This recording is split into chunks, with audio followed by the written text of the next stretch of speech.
Thank you so much, Teresa. Good afternoon to all of you.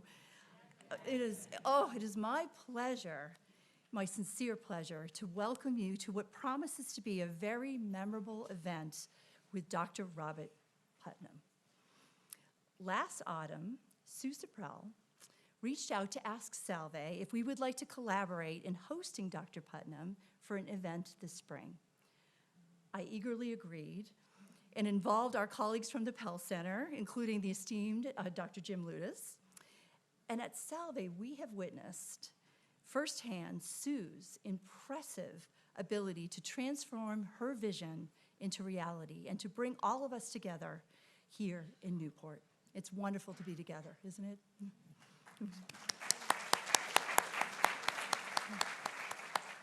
Dr. Putnam's visit is the fruit of her labors, and she coordinated the efforts of a number of colleagues in the room here today in the planning and organization of this event. Sue, you are a tremendously valued member of our community, and we are so grateful for your leadership.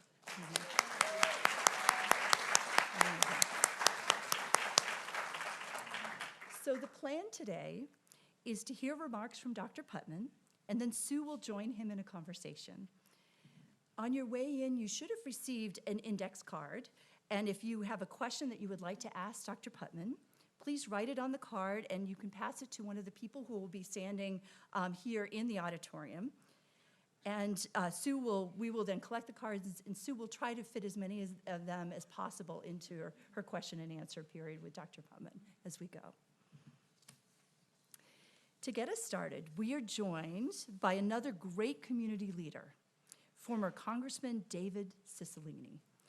During 12 years in the U.S. House of Representatives, where I should note he represented Salve, David was a member of the House Democratic Leadership, chairman of the House Antitrust Subcommittee, co-chair of the Congressional LGBT Equality Caucus, and vice chair of the Congressional Progressive Caucus. Now, he serves as president and CEO of the Rhode Island Foundation, a vitally important community foundation that does tremendous good for so many organizations across Rhode Island. I am personally grateful to David for the many ways that he has supported Salve over the years, and we consider him part of our Mercy family. So now, to introduce Dr. Putnam, please join me in welcoming former Congressman David Cicilline.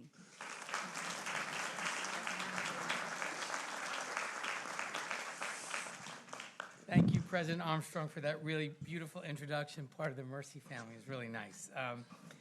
As President Armstrong mentioned, I'm David Cicilline, the President and CEO of the Rhode Island Foundation, and really thrilled to be here with all of you this afternoon to hear from internationally renowned political scientist and author, Professor Robert D. Putnam. At the Rhode Island Foundation, we know that when community members are better connected with each other, with public and cultural institutions, and with the places where they live, we see increases in a range of positive outcomes. Civic health is key to strong and healthy communities. And focusing on improving civic health and enhancing community connectedness will strengthen our communities, strengthen our state, and strengthen our country.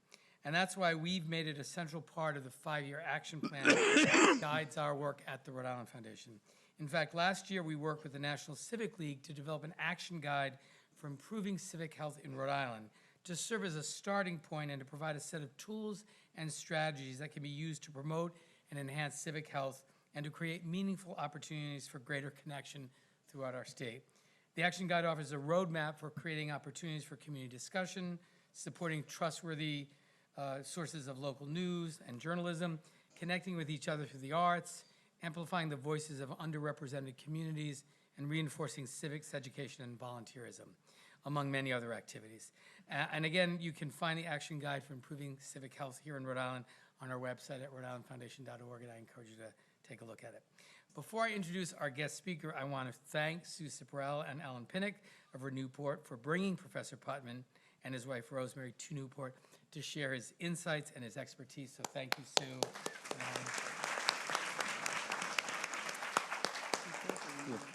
Robert D. Putnam is the Malkin Research Professor of Public Policy at Harvard University, having retired from active teaching in May of 2018. Raised in a small town in Ohio, he was educated at Swarthmore, Oxford, and Yale. He is a member of the National Academy of Sciences, a fellow of the British Academy, and past president of the American Political Science Association. In 2006, Dr. Putnam received the Skyett Prize, the world's highest accolade for a political scientist.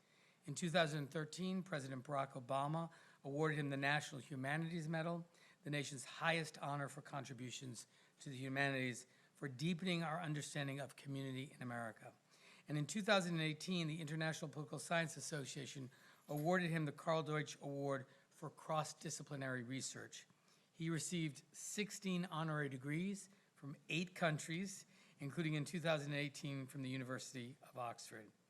Dr. Robert Putnam is in high demand for his perspective in writing about the decline of the American community and its impact on American democracy. He's recently appeared on The Daily Show, PBS NewsHour, and Trevor Noah's podcast, What Now? Dr. Putnam has written 15 books, translated into 20 languages, including Making Democracy Work, Civic Traditions in Italy, and Bowling Alone, The Collapse and Revival of American Community, both among the most cited and best-selling social science works in the last century. His most recent bestseller, Our Kids, The American Dream in Crisis, chronicled the growing class gap among American youth. He's just completed a study of broad 20th century American economic, social, political, and cultural trends entitled The Upswing, How America Came Together a Century Ago and How We Can Do It Again. It is my great honor and tremendous pleasure to welcome and introduce Dr. Robert Putnam.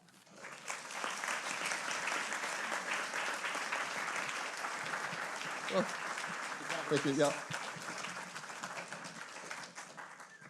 Hey, thank you. I have the clicker. Oh, you do. You have the clicker. Perfect. Hey, what a treat to be here. My wife Rosemary and I have been here as tourists many years ago, but this is a real treat to be back again. Thank you for this honor to be speaking in this institution. As David knows, I'm a big fan of community foundations. I think they're potentially the bedrock of a revival of American community. And of course, thanks to Sue for making this possible. And thanks to my wife. Some of you will have seen this movie called Join or Die. If you haven't seen, I mean, I'm in it, but that's not why to see it. The more important reason is this really good movie made by a pair of rookies. They've never, until they did this film, which is now on Netflix, they had never done any movie at all. So it's like a rookie just out of high school suddenly playing in the World Series. That's that. And the other star of the show, of the movie, as in real life, is Rosemary, my wife Rosemary. So, yeah, go ahead. You can applaud. Our friends know that this is a real team. We've been together for 62 years this year. Yeah. So far, so good. And our friends know that this is really a very strong and equal partnership. Many people don't know that. They think I'm the famous one and I must have some partner behind the scenes. But now when we go to the movie, she gets the standing O and that's as it should be. Okay, the first thing I have to say is, yesterday I thought I would be really very safe and arrive here completely up to date on my COVID vaccinations, but I got a real bang up of a reaction to that, so I'm not going to fall over, but my nose is steadily dripping, I'm a little hoarse, so will you forgive me for that? In real life, I actually can't speak. Here's what I want to talk about. I want to begin, and I hope you didn't come here thinking this was going to be a non-political discussion.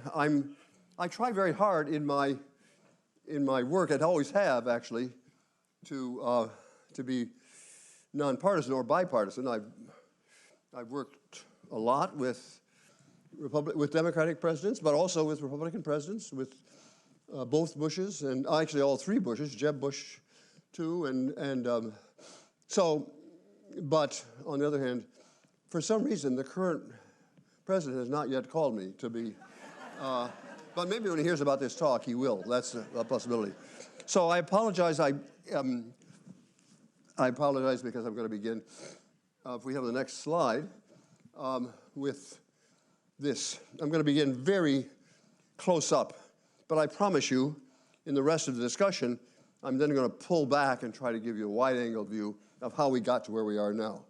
I want to begin by saying the 1924, you remember that last year there was an election, last November, and a lot of people have talked about that as a landslide and producing a huge mandate, and that is simply not true. Here are some real landslides. FDR won in 1936 by 24%, and that brought us the New Deal. Big landslide, big mandate, big changes. In 1964, LBJ, also big mandate, and that brought us the Great Society, Medicare, Medicaid, and the Civil Rights Bills. Big margin, not only in percentage terms, but also in electoral college terms. Reagan also won, not quite as big, but still really big in 1984, and that ushered in Reaganomics. So a big number, either in the raw vote or in the electoral college, does generate a mandate. Trump won by 1.5%, one of the smallest margins, both in the electoral college and in raw vote, and he has no mandate at all. He would like to claim a mandate, but he doesn't have a mandate. And moreover, it was a normal election in yet another sense. Everybody agrees it was mainly about economics, mainly about inflation, and which didn't turn around soon enough for the Democrats to win.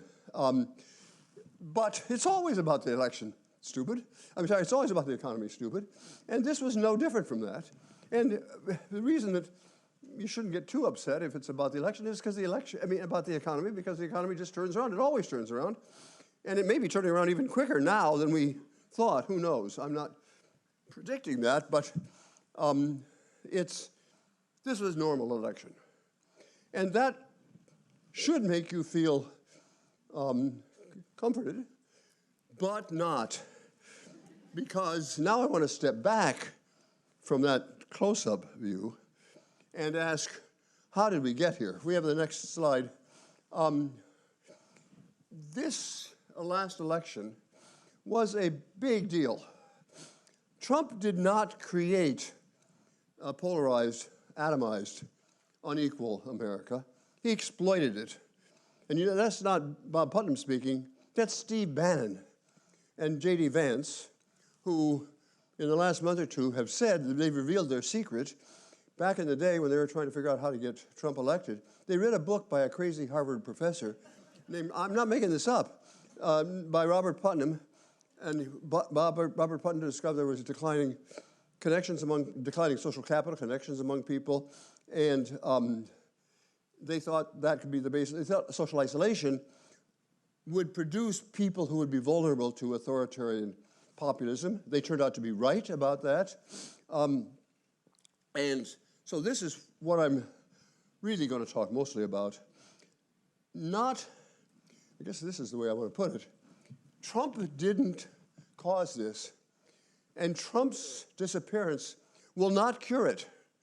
The deeper problems we face brought us Trump, and unless we fix them, we're going to keep having those problems. That's basically the argument I'm going to make. Does that make sense? And I'm going to try to make it clear, the evidence, because that's what I do for a living, is actually pull together data, and I'm going to try to show you some of the data. This is not a poli-sci class, unless you want to turn it into a poli-sci class. And so I'm going to show you some data, mainly some graphs. If you like numbers, your time has come. And if you don't like numbers people, there are numbers people, non-numbers people, just, close your eyes, settle back. If he says anything interesting, somebody will nudge you and you can wake up and follow it. So I'm now going to show you some pictures, if we could have the next slide. Well, this is, the first part of this comes from a book that I published jointly with Shailene Romney Garrett about, which was called The Upswing.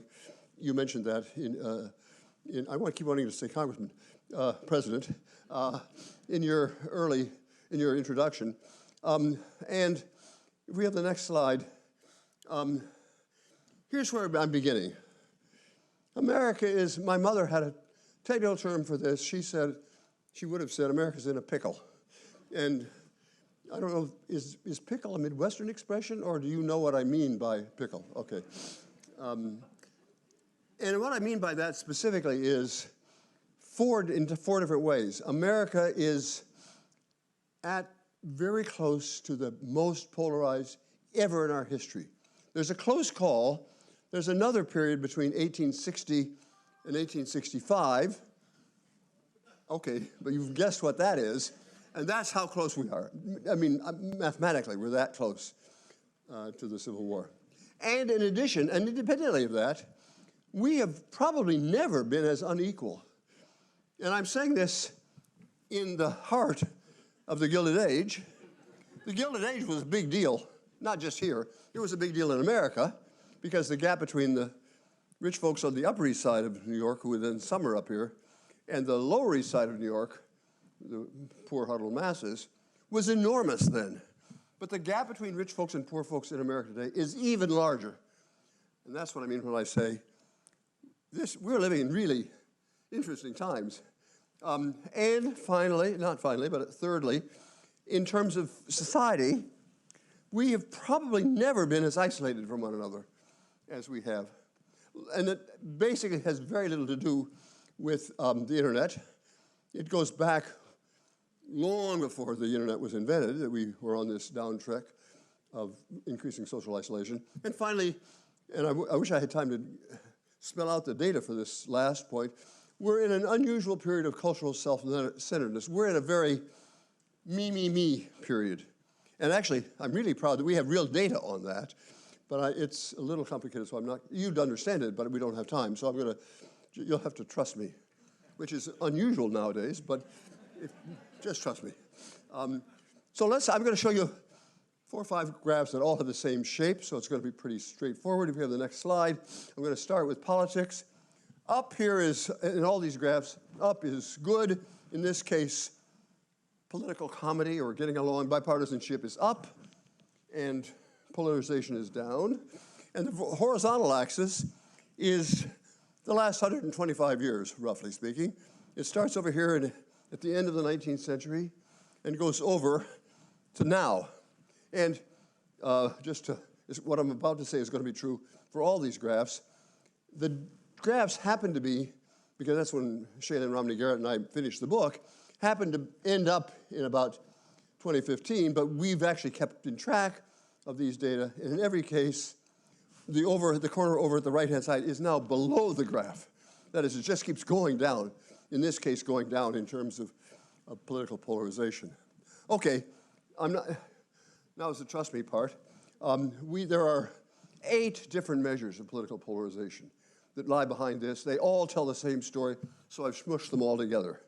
And let's start over here.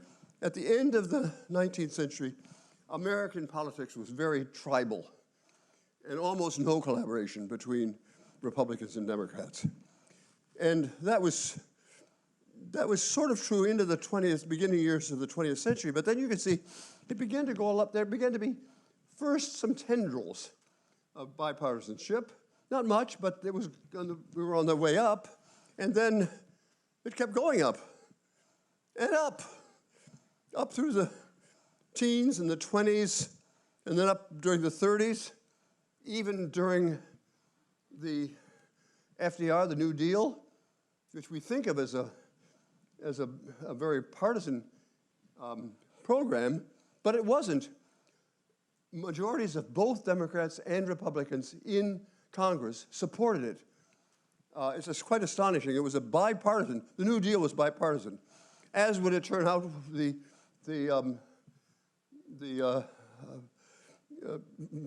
new Great Society was bipartisan, and the Reaganomics was bipartisan, going up, and maybe you're not surprised that it was true that we were, during World War II, we were unified, but it kept going up after World War II.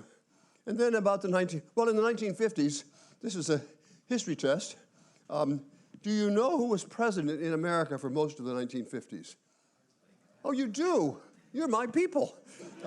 Great. And Eisenhower was, except for George Washington, the most nonpartisan president in American history. He didn't cause it. He reflected the fact that it was a very bipartisan, cooperative period. But then you see, and it was stayed pretty bipartisan, non-polarized in the 60s under Kennedy, but then it begins to go down, down, down, and then it gets just boring. Every year, we're more polarized. And as I just finished saying a minute ago, it keeps going. In what are we in now, 2025? We have never been, our country has never been back. We are now, as I say, just about at the level that we were in terms of political polarization in the early 1860s. Okay, so now that you know how these graphs work, it's going to be easier for me to go quickly through the next charts. If we have the next slide. Here we're doing economic equality, the gap between rich and poor. Once again, many measures. I'm looking at you to tell me if I'm making sense. You, Rosemary, am I making? Okay, that's my check over there. If she begins to doze, then I know I've lost the audience.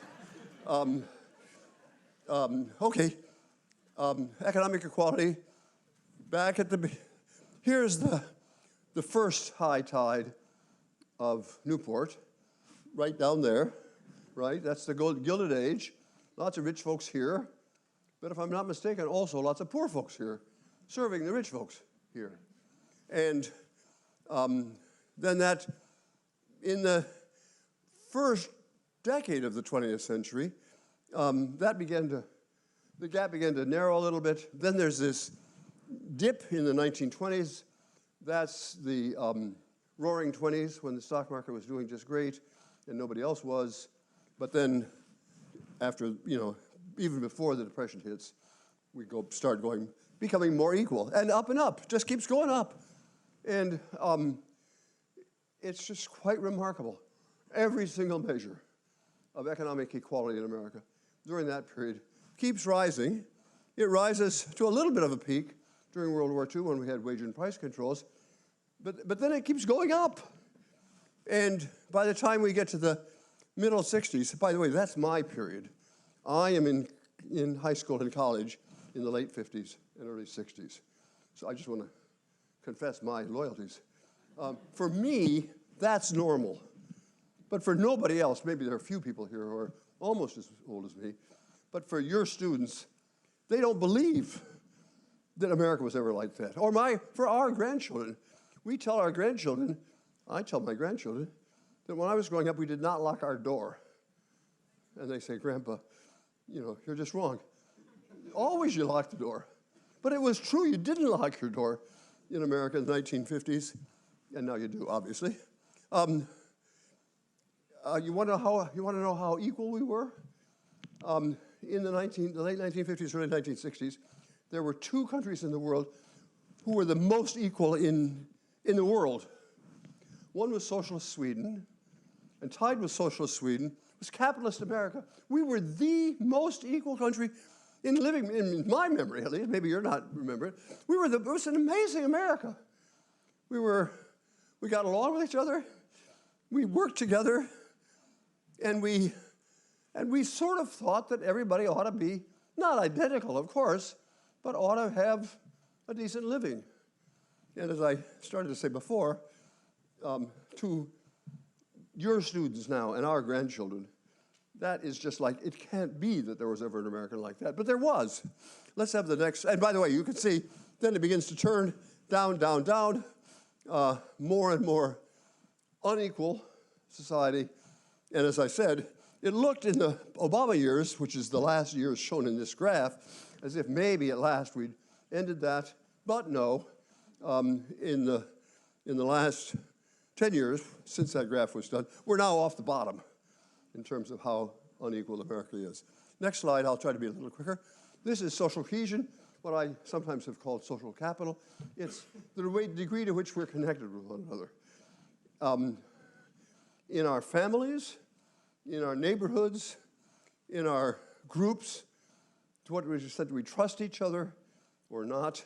And now you're getting bored because this looks sort of similar to the other charts. America was pretty low in social cohesion at the end of the 19th century. That's because that was the culmination of our Industrial Revolution. And so millions of Americans had, in those years, just moved from the farm to the city, whether the farm was in Sicily or the farm was in Iowa. They just moved to the city, and they left their family and friends and connections behind in the old country or the old town. And it took them some time to create new connections. That's why we were so low in social connections. But then again, and now I'm embarrassed to keep telling you the story. You can see the little pause in the 20s, but then every year, so now, remember, I'm up there. I'm in high school in the late 1950s, and every year there were hundreds of thousands of more members of the PTA. And I thought that's just always going to happen. But no, as soon as I got out of high school, actually I don't know if I said this before, if you look at all these graphs, the turning point is very close to when I first started to vote. Yeah, so you've thought of one suspect. But then, certainly by the middle 60s, late 60s, down, down, down. And by then, it sort of begins to be just every year. Less trust, fewer people getting married. Now, you know this part of the story. You know that fewer people are getting married. I bet you didn't know that the same thing was true back then. In the early years of the late years of the 19th, early years of the 20th century, many Americans, maybe 15, 20%, never got married. They were called spinsters and bachelors. And lots of people just, okay, so I'm getting carried away here. I'm trying to convey a sense that all of these measures, family, trust, knowing your neighbors, belonging to the Elks Club or the PTA or or bowling leagues. But now it's down, down, down. Okay, now it turns out, I'm going to wave my magic statistical wand and put all of those charts together because it turns out they are the same chart. So if we have the next slide, that's America. No, sorry, I didn't. Oh, how could I forget cultural? Why didn't you remind me that I'd forgotten? Okay.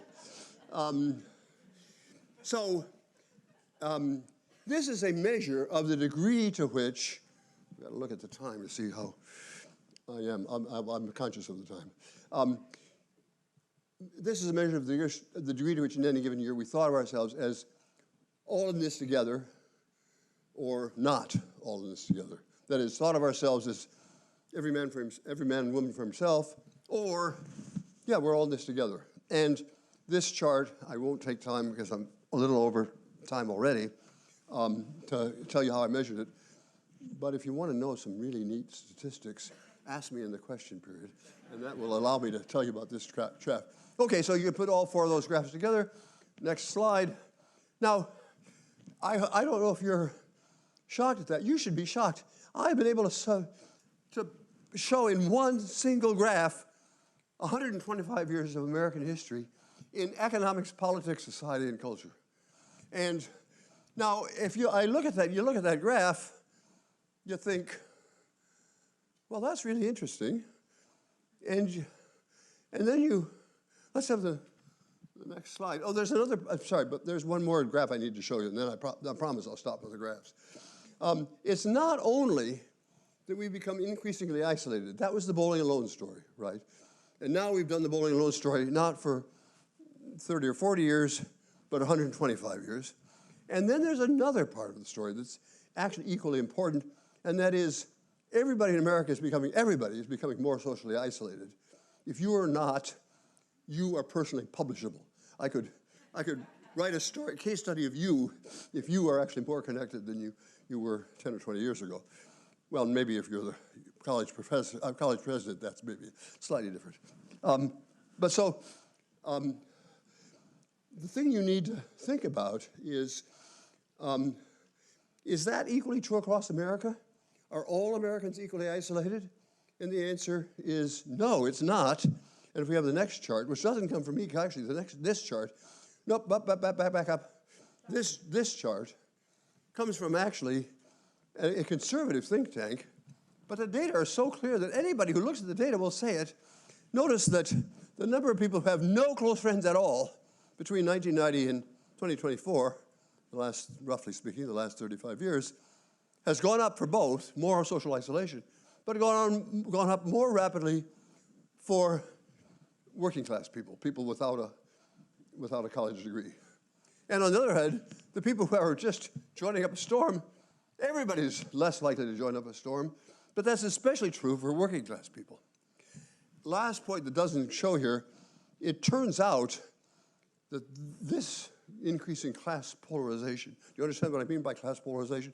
Some of us, raise your hand if you have a college degree. Okay, you're all in the upper third of American society. So you should think of yourself, well, pretty good. But there's another 2/3 of us, not us in this room, but us in America, who didn't get a 4-year college degree. And those folks are in a real pickle. And that's true no matter how you measure it.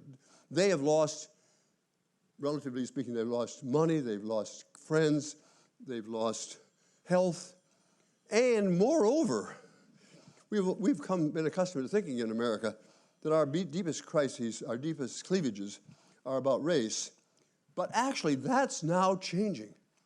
The cleavage pattern in America is rotating slightly and becoming somewhat more about class and not about race. What does that mean? It means that middle-class blacks are looking more and more like middle-class whites. And working-class blacks are looking more and more like working-class whites. And if you followed at all the election returns from last November, that's exactly what you saw. Increasingly, American politics, first of all, we're decimated by this social isolation, but more than that, increasingly, we are a class-divided society. We haven't been for a long time, but now we are. In a way, that's the most important thing I want to tell you. I'm going to tell you how to fix it in just a minute. So can we have the next slide, please? Here's the fundamental causes. I'm not done yet, but I'm getting close to being done. The fundamental causes of our democratic crisis. First of all, a shriveled sense of we.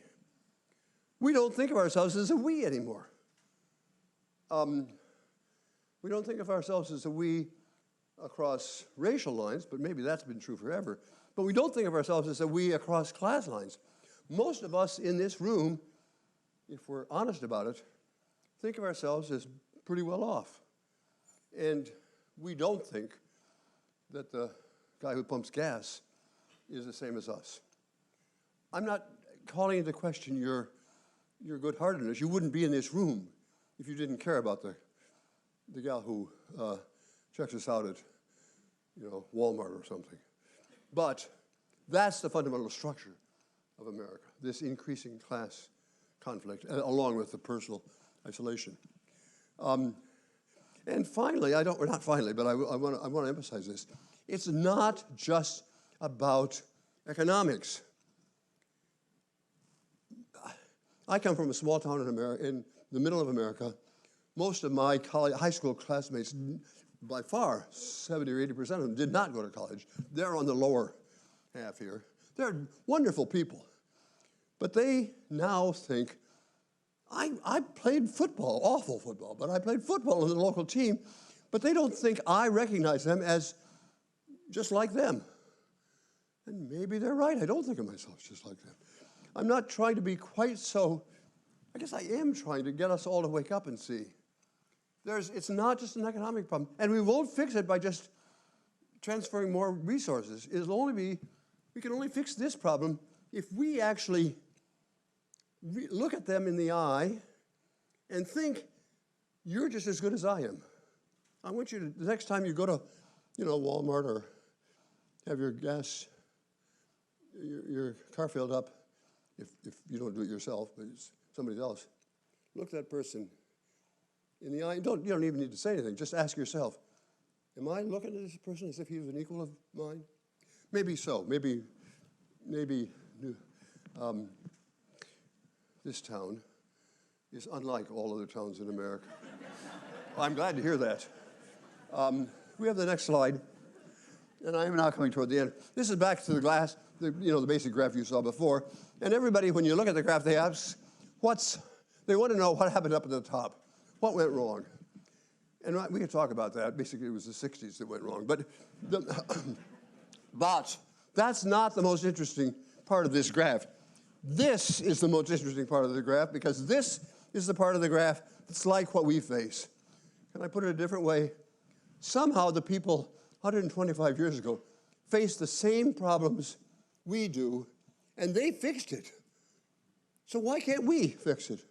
Or to say it another way, what could we learn from them that we could do ourselves today? And that's basically the subject of the whole book, but I'm going to I am coming to a close. I want to get to the next slide. These are the lessons that I learned from the last upswing. Now you understand the title of the book, The Upswing. We had an upswing before. I desperately want to, in fact, most Americans would like an upswing now, but how do we do it? First of all, we have to admit the upswing back then was not inclusive enough. It did include women, actually. Sometimes people think it was only men, but that's actually when men, that's the very period in which women got the suffrage. So it's that progressive era, which is the label for that period, was actually not, it was decently fair to both genders, but it was not fair in racial terms. And so this time, if we do it again, this time we got to be sure we're more inclusive. Secondly, the people who did it were young people. Here's an insight about revolution, or the need for revolution. The people who see the need for revolution are old people like me who once lived through a better America, and we can say, it doesn't have to be like this. But old people are not the people who are going to be able to figure out how to make America more connected and better in the 2040s. My grandchildren, and your grandchildren, maybe your children if you're on the youngest side, that's who's going to be able to figure this out. And that's who figured it out the last time. It was young people. Almost all of the major figures of the progressive era were in their 20s. Secondly, it was bottom up. It was not top down. The insights from that period did not come from New York or Washington or Harvard, God forbid. They came from Podunkville, small towns in flyover country, actually. And that's, I don't mean just flyover country, but including flyover country. And therefore, this time, we've got to think about not what's happening nationally. That's why I don't want us to focus on what's happening nationally. We should be getting to work locally. I mean, right here. That's why I think this is what you're doing, what all of you here are doing, is a wonderful thing. You're doing exactly the right thing, beginning locally. And the last time, then, it bubbled up from down below, and this time it will too. And lastly, this is the last point. I won't be able to give you all the evidence for this, but the last time this happened, you can ask, well, what was the leading indicator? What turned first? Because maybe if we could figure out what turned first, we could figure out what to do first now. And everybody always thinks it must be economics. We always think it's about economics. That's not true. Economics was the last thing to turn. What turned first was there was a moral revolution. Ask me more about it because I've gone on too long here, but I'd love to tell you more about it was called the social gospel. And it came out of religion. It didn't have to be religion, but it came out of a new sense of moral obligation. You are your neighbor, your brother's keeper. We are. That's I'm not talking about sexual morality. I'm talking about, love your neighbor as yourself. That's simple. And that came first last time. And when that was widespread in America. I now feel like I'm giving a sermon. Pardon? Yeah, right. Well, that's right. And actually, Ian, I'm not sure what, Catholic, right? And I know, I knew that. By the way, if you didn't tell them that Pope Francis and I are just like that. You think I'm joking. If you've seen the movie, he called me a couple of years ago and said, Bob, would you come over and help me fix this thing? Well, not quite that, but basically it's true. Usually, if you've seen the movie, you've seen, okay, so I don't want you to, and it was, what was the, De Rerum Novarum was the name of the encyclical in this same period that had the same sense of moral obligation to our neighbors. Okay, gone on too long. But here's what I'm trying to say. You, and especially your kids, you have a serious moral obligation. America could get fixed. It's not inevitable. This is not some pendulum that's going to fix itself anyhow. It won't. It wouldn't have last time except a small group of people fired by a sense of moral obligation to other people took up the call. And it won't get fixed this time unless you and your children and your students take up this moral calling. Professors, you know this, professors they know their audiences your classes are different. If you've got a class that happens to have a bunch of dullards in it, you give them an easy assignment. But if you have a class of really smart people, you give them a tough assignment. I can tell this is a smart audience, so that's your assignment. Fix America. Thank you all very much. Sorry.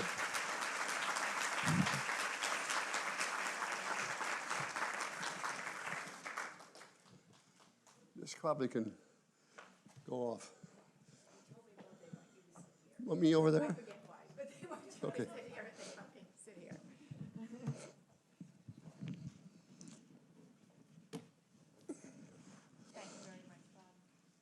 Well, thank you. Thank you. I really mean that. Thank you all for coming.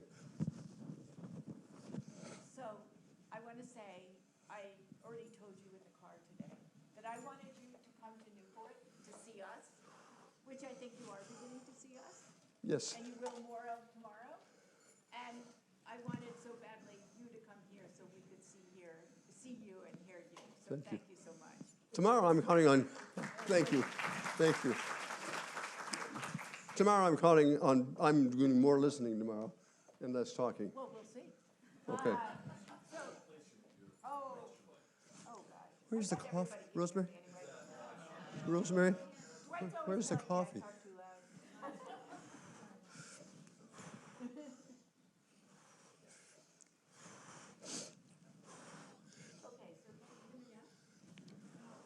Now? Okay, great. All right. So, Bob, I would like to hog all the questions, but I think they're going to hand me some questions. Okay. But I have one to start off with. Okay. So, do you see the glimmerings Do I see? of the glimmerings? Yeah. Any signs of that change, the grassroots movement around the country? What are the signs we should look for so that it start to go up again? I do. I'm basically an optimistic person. And I'm not sure it's going to happen.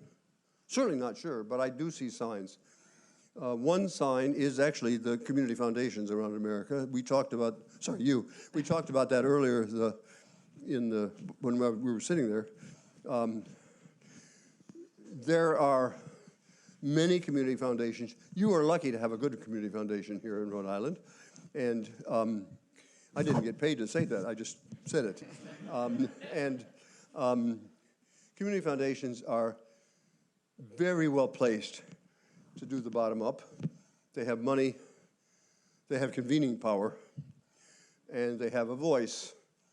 And most community foundations across America, including the Rhode Island Community Foundation, have begun to do that more often. So I don't mean that's the only sign, but that's what it will look like it'll be local community organizations like, Well, also, I mean, others too, of course, but community foundations, I think, are the single most of the, I mean, obviously, local firms can do it too and so on, but of the nonprofits, the community foundations are strong. Secondly, Greta Thunberg. Do you know what I mean by Greta Thunberg? She's this really young Swedish woman and who's been leading demonstrations and so on about global warming. And let me just pause for a second over her and that problem. That problem is the ultimate, that is global warming.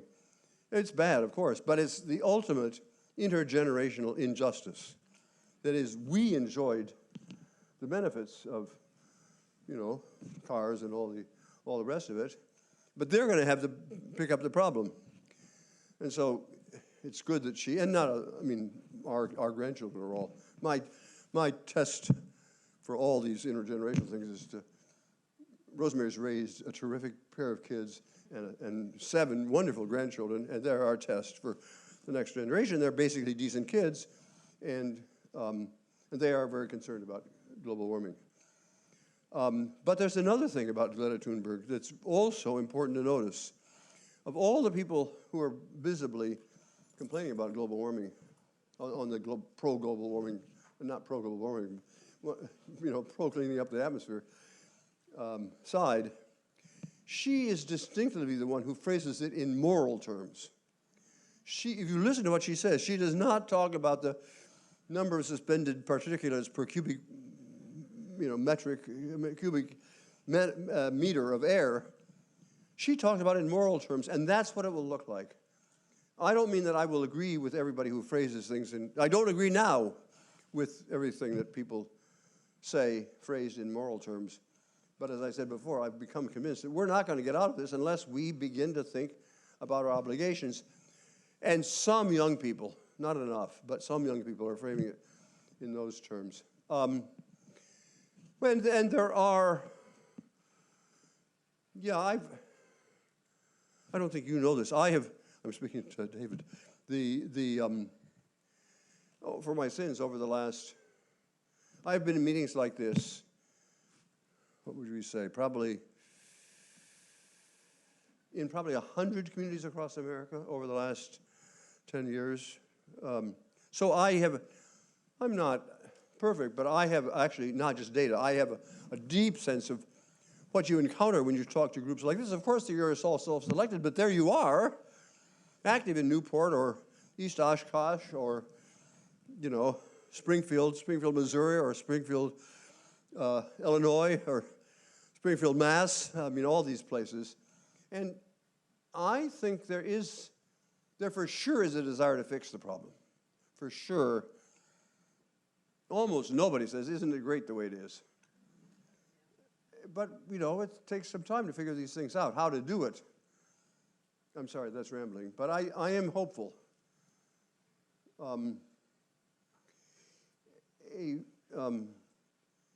There's an extremely famous Jewish rabbi, was chief rabbi of England. Jonathan Saxs is his name. Jonathan and I were very close, and we both cared about social capital. But why am I saying that? It's not that. It's because Jonathan makes a distinction between hope and optimism. And I don't know whether this will resonate with you, but it resonates with me. Optimism, he uses religious language, obviously. Optimism, he says, is a passive virtue. The person who says he's optimistic is just sort of standing back and observing the world, saying, you know, up or down. Hope, he says, is an active virtue. Hope says, I don't know if it's getting better or worse, but I know how it could be getting better, and I'm going to do my damnedest to make it better.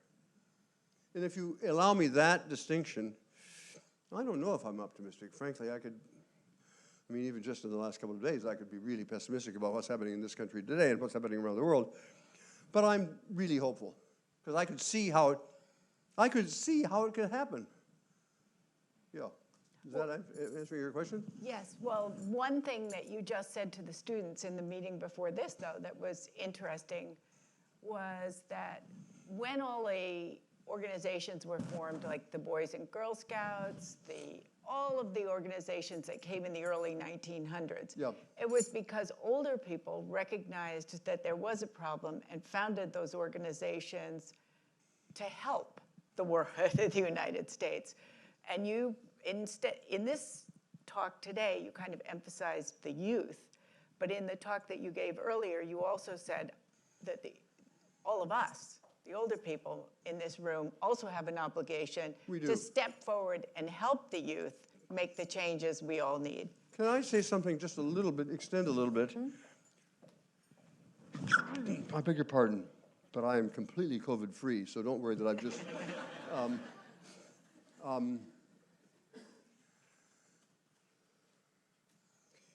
I'm just going to back up a little bit and explain the backstory to what you just said, which I agree with. Social isolation is awful. It's especially awful for young people. And it's especially awful for young boys. And back in the day, by that I mean back in around 1905, there was a recognizable public problem called the boy problem, capital B, capital P, the boy problem. And it was it was well-recognized public issue. I don't know, it sort of then was about as big an issue as, say, early childhood education would be now. Not the top issue, but everybody would recognize it, and they had to have a position on it, the boy problem. And there were a lot of young people who were isolated, especially boys, but isolated. And the reason they were isolated, I guess, is obvious from what I've already said. There had just been a movement of all these immigrants from Iowa to, or Sicily to, or Ukraine to the big city, and they didn't have friends or mentors or whatever. Now, there's a gender difference here that's relevant. Young women can be really isolated, but they don't take it out on other people. Young men who are isolated are really dangerous. And that's been recognized by social science a lot. I'm sorry, it sounds like I'm going off target, but I'm definitely not going off target. Think to yourself how many of the assassins or violent people, attacks in America and elsewhere that you know of have been perpetrated by young, isolated men. Now, sometimes it's an older person. Rarely is it a woman, actually, but social isolation is really important. That was first recognized by a social philosopher named Hannah Arendt, who first noted, she was worried about Nazis, and she first noted that the earliest Nazi violent thugs were, in fact, young, isolated German men. And so what we've been seeing now is not unusual. Indeed, it's typical. And I'm worried about both isolated young men and isolated young women. I'm more frightened of isolated young men. Now to pick up the story, in that same period, between roughly speaking 1907 and 1912, all of the major youth-serving organizations in America were invented. Boy Scouts and Girl Scouts and Campfire Girls and Boys Clubs and Girls Clubs and Big Brother and Big Sister and the 4-H, and there's some others that I've forgotten, but they were all invented in 5 years. Why? Because they then had the same problem we have. Does that make sense? I mean, they had the problem of all these isolated young people, and they set out, this is now the older part, the older generation set out to say, these kids didn't cause this problem, but they are causing us problems, and we've got to do something to fix it. Last point. If you're going to have successful social capital, here's the prescription. I mean, I don't say how you get it exactly, but here's the prescription. You've got to, it's got to be somehow character forming or formation of norms. And, I'm being very abstract, but I'm going to get very concrete in just a minute. It can't be spinach. That is, it doesn't work if you say, I'm speaking to you, you should join a club and it's going to be good for you. No, it's got to be fun. It's got to be fun like bowling, or it's got to be fun like something. And so Scouts is that. It's fun, you know, you hike and you so on, learn to swim. But also, I'm doing something I haven't done for 75 years. And if you can do it, just come along. A Scout is trustworthy, loyal, helpful, friendly, courteous, kind, obedient, cheerful, thrifty, brave, clean, and reverent. Did I do it right? Don't applaud me.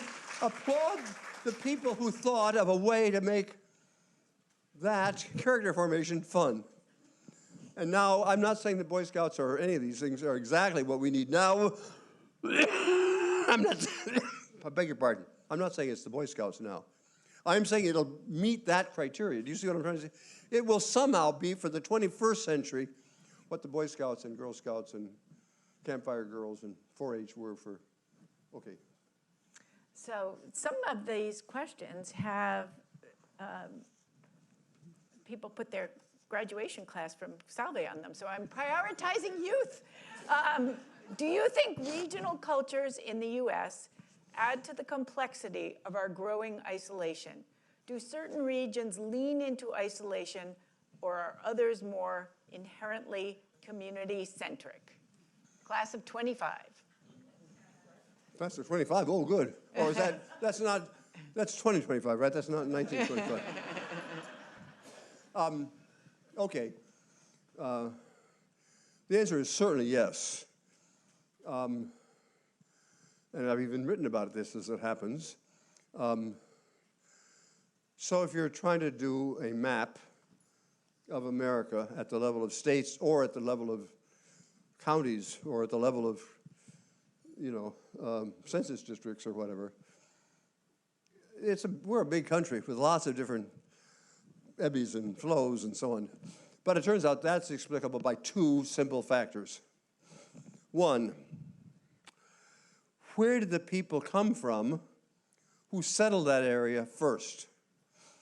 So if they came from Scandinavia, Scandinavians are really communitarian. They really help, and they've got all sorts of languages for the need to help, and they are still today. I'm now talking about 200 years after the first Scandinavians came to America. They are all high on social capital, high on hugging, high on, and then there's some other people who came to America from they're called Scots-Irish, but actually they're very aggressive. These are my people in part. Yeah, well, they're very aggressive, come from the Protestants who were really angry at the Catholics in Ireland. That's the short version of this. No? And they, by the way, this is J.D. Vance's theory too. His theory about why he grew up in Appalachia, and he's right about Appalachia, and he's right that Appalachia was settled by these people.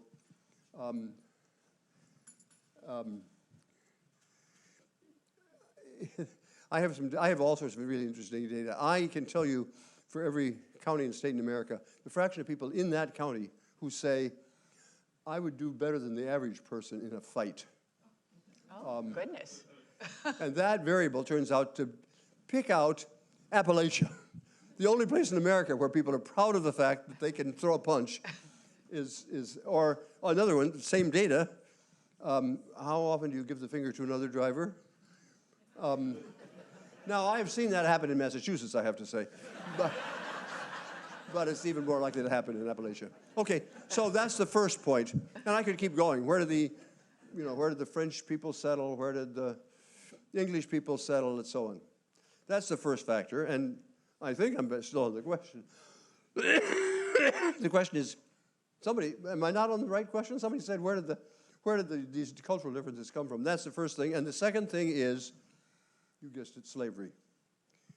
The deeper slavery was in the mid-19th century, the more untrustworthy and hateful, actually, both blacks and whites are today. 200 years later, 300 years later, turned out slavery and you shouldn't be surprised at this, slavery was just awful for human connection. It was designed to break up families, right? The whole purpose was to break up families, and that worked. There's been some amazing work in which they've looked county by county in Mississippi and Alabama. How bad was slavery there in that county in 1860? And what's the level of social capital in that county in 2020? It's the same map. So I've now tried to answer the question, where do regional differences come from? It's patterns of immigration, and then this other pattern of immigration, which is forced immigration, slavery. Does that make sense? You may not like the answer, but that's, so I don't know about, New England does pretty well on average. Northern New England does really well. New Hampshire, where we live in the summer, does really well. But anyway, yes, you can do it. It's a very well studied and extremely interesting topic. Shifting gears a little bit with a nod to Salve, trust in educational institutions is at an all-time low. Not saying that people don't trust Salve, just saying this is an issue for all educational institutions. I had not noticed that. How can we as a... Did you read yesterday's papers about Harvard? Yes. How can we as scientists, academics, journalists, citizens, help the public regain that confidence in these institutions?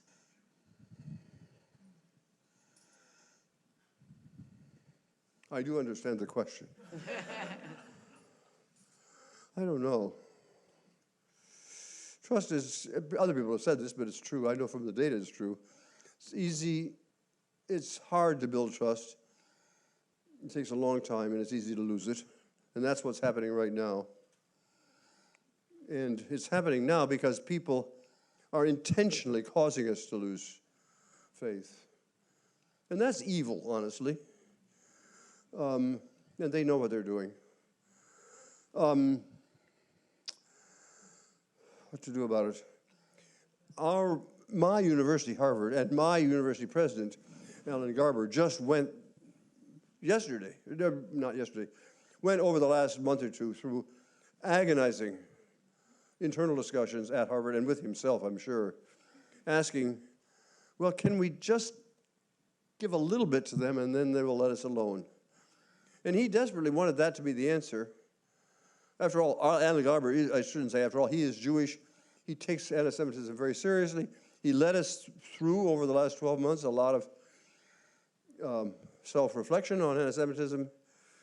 But he finally decided that wasn't going to work. And I think that was the right decision. We're going to pay, well, we're a rich institution, so we're going to survive. I'm glad you're applauding, but that's not a cheap decision. No. And for any major research university, it's a huge, well, okay, what does it mean? It means that it's not going to affect my salary much. No, I'm retired. It won't affect my salary at all. It is going to affect the salaries of people in public health, and certainly in the med school, and that's going to be bad for them, and it's going to be bad, even worse, actually, for America, because we won't get the cures that we need. So we'll survive, but it's a huge cost. So I know everybody knew that. It was a huge cost. The question is, what should we do about it? I think Alan, whom I know well, actually, he said, dropping names, I think he's done the right thing. But I hope the country recognizes, I don't know, actually. We're going to see right now across America whether people rally to the standard that he's held high or not. Damn. It's really, okay, come on. There are a lot of people in America way worse off than college professors and college presidents, even college presidents. But still, it's bad for the country. Sorry, I'm rambling here.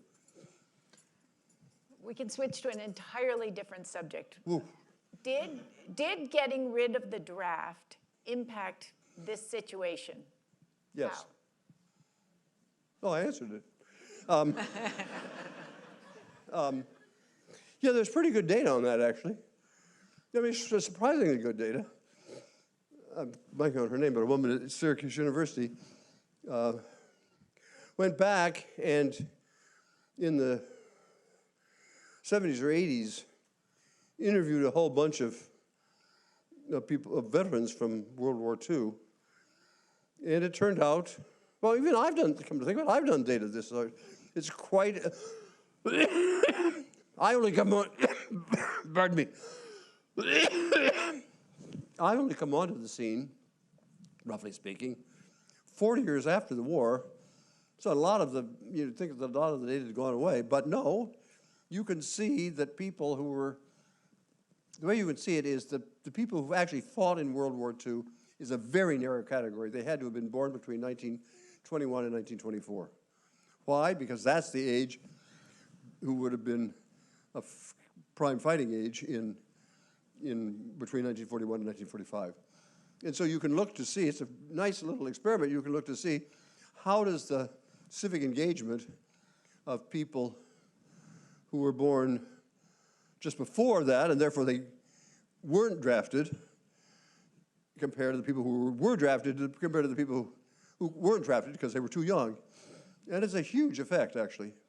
So that's the answer. And of course, we all know the story behind that. That's the World War II foxhole in which people were, you know, and you all know this story, or at least you're of a certain age, you know it. There's the canonical foxhole had I've forgotten, an Italian from East Boston and a Swede from North Dakota, and occasionally a black from Alabama, and so on. That's what the movie makers were doing, but it was true. And of course, now we go on to the next question. I mean, it is the next question. Should we have a draft now? Well, no, we shouldn't have a draft. Should we have national service? And I'm strongly in favor. I'm on several national commissions. It's come out all the time for that. I like that. Careful. Turns out that the people in favor of that are the people like us who are too old. And the people who are not in favor of it are the very patriotic young people who look upon it as an unfunded mandate. We say, well, okay, we didn't serve in the war, but we think you should serve.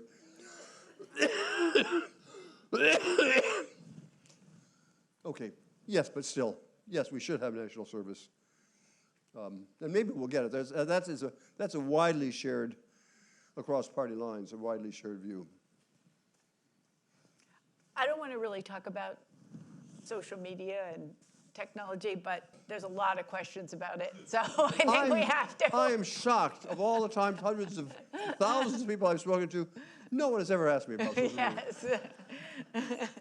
So, Yeah. is technology contributing to social isolation, lack of social capital, the ills of current society? Yeah.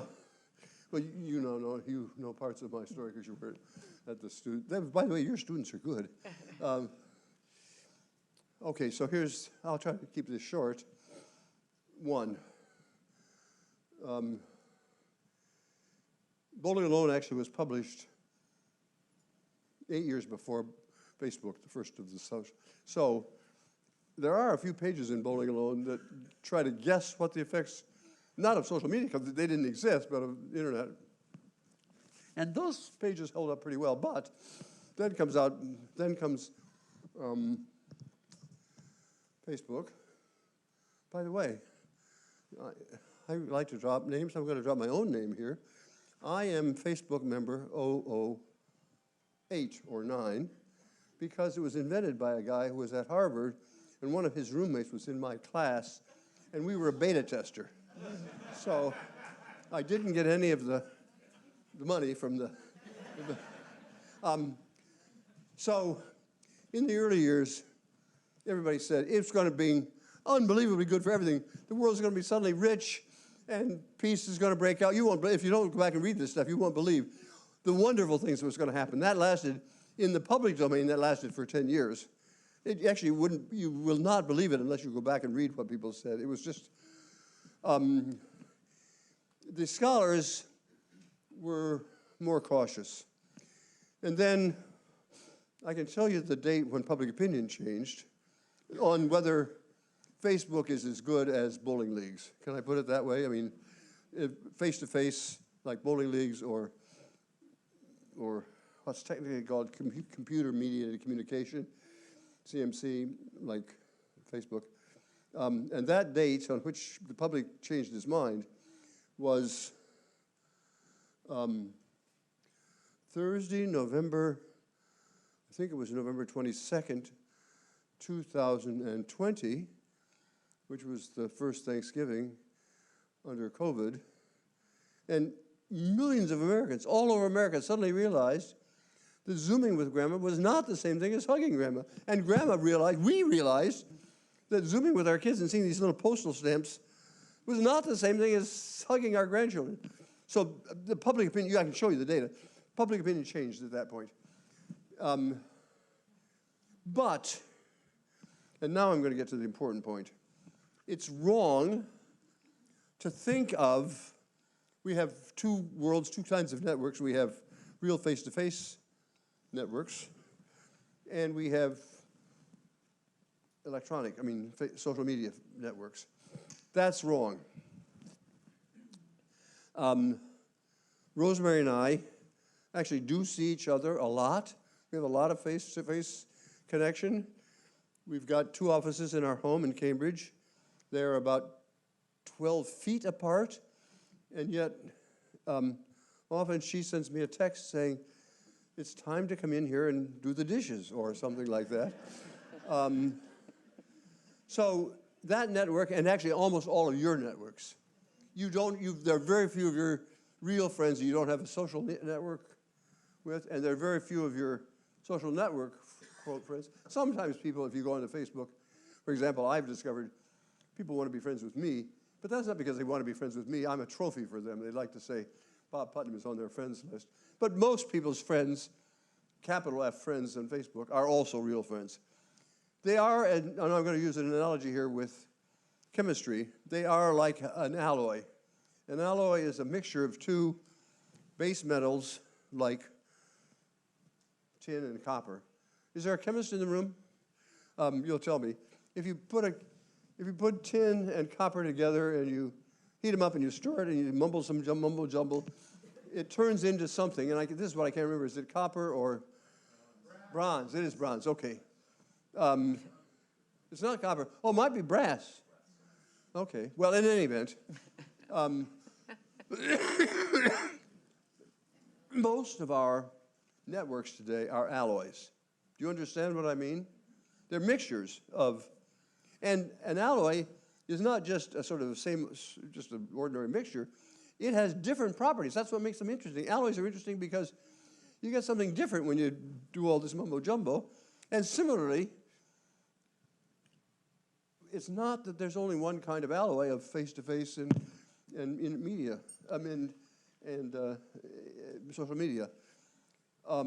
Stick with me for a moment. And you'd like to think, well, let's have the best of both worlds. Let's have the good things about social media, from social media. Let's pick an alloy that has some good parts that come from the social media and some good parts that come from a bowling league or, from face-to-faceness. And now I'm about, can I trust this crowd? Okay. I'm about to say something that will get me in trouble, above all with Mark Zuckerberg.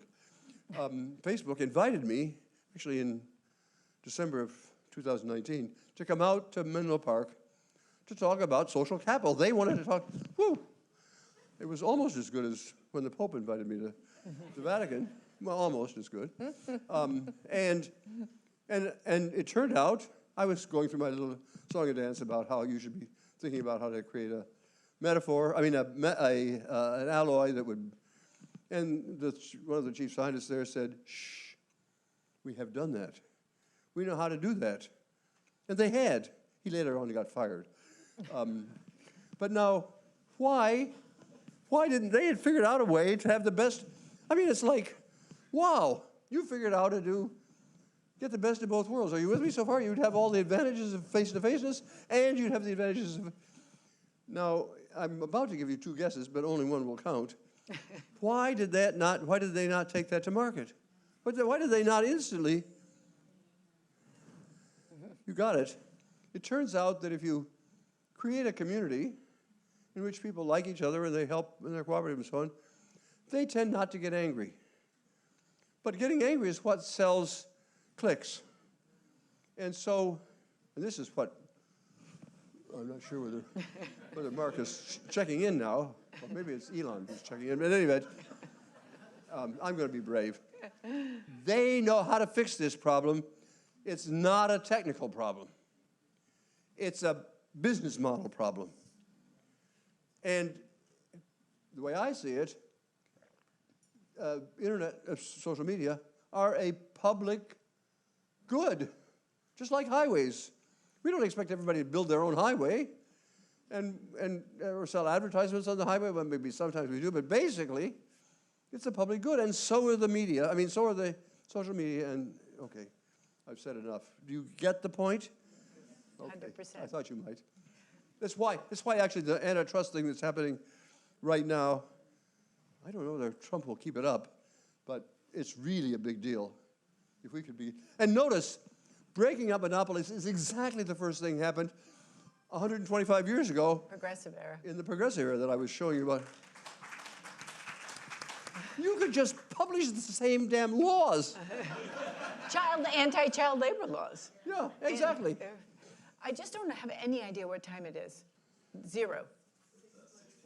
Oh, okay, well, we should probably bring this to an end. The most successful question that I ever have in interviews, we'll see if it works today, is what didn't we ask you that you would like to say? What is so special about Rosemary? Oh.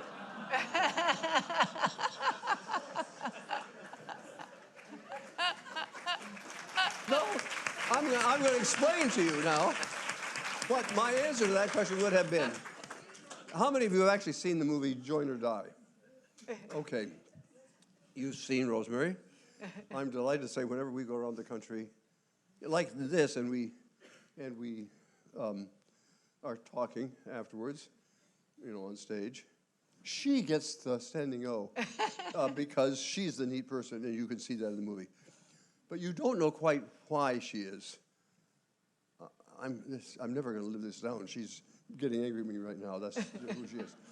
So I taught a seminar at Harvard for many, many years, about 15 people. We happened to live close to Harvard's campus, so we met in our living room. We're back to the 1950s and Mr. Chips and so on. We took a tea break or coffee break halfway through the seminar. First of all, the kids loved it because it was, these are still kids, and they were at home, and they liked that. And then Rosemary made tea and coffee and made home-baked cookies. And they all loved it. And not long ago, somebody came to our house who had been in the class 20 years ago and wanted to bring Rosemary some cookies back. And a few years ago, when Obama was still president, he asked me to speak to his whole senior staff in the West Wing. There were about 20, 25 people in the room. 5 or 6 of those people were were graduates of this tiny little seminar, and 2 of them brought cookies for me to take home to Rosemary. That's what you should have asked me.